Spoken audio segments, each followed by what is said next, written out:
Yo, what's up mga idol?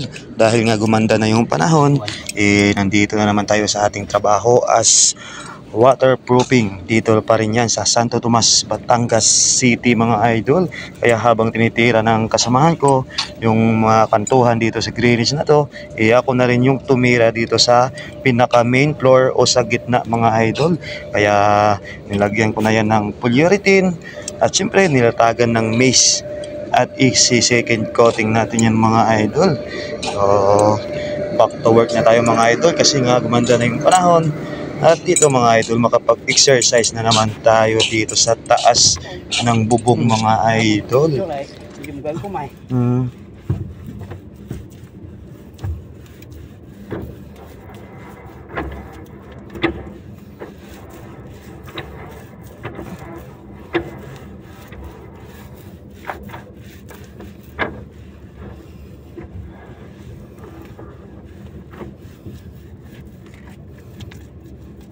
At sadyang nasanay na tayo dito sa mga idol, nasanay na tayo sa ganitong klaseng trabaho kasi nga halos 3 buwan na kami dito, kaya basic na talaga yung ganitong trabaho para sa amin mga idol. Yung una medyo nahihirapan pero ngayon nako, basic na basic mga idol. At after natin second coating sa taas, yan yung kinalabasan mga idol. Pero hindi pa yan na finish mga idol. May another coating pa yan para lalo gumanda yung gawa natin.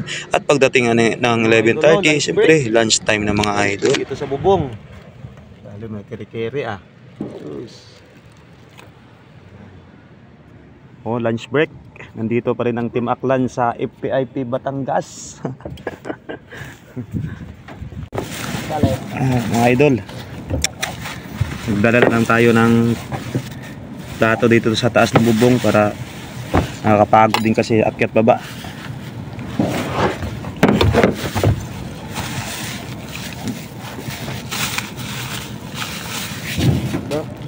Ulam natin, tinulang manok.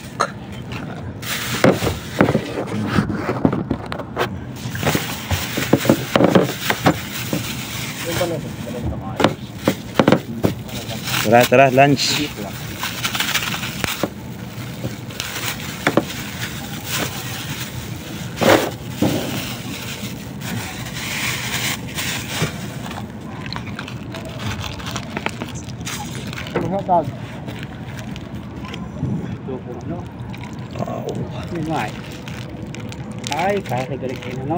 Chicken curry.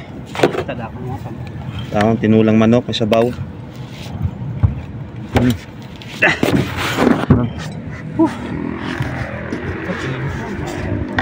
At napakasarap talaga kumain dito sa bubong mga idol kasi nga mahangin na, tapos maganda po yung view. Bira na lang dyan sa view sa pantalon natin.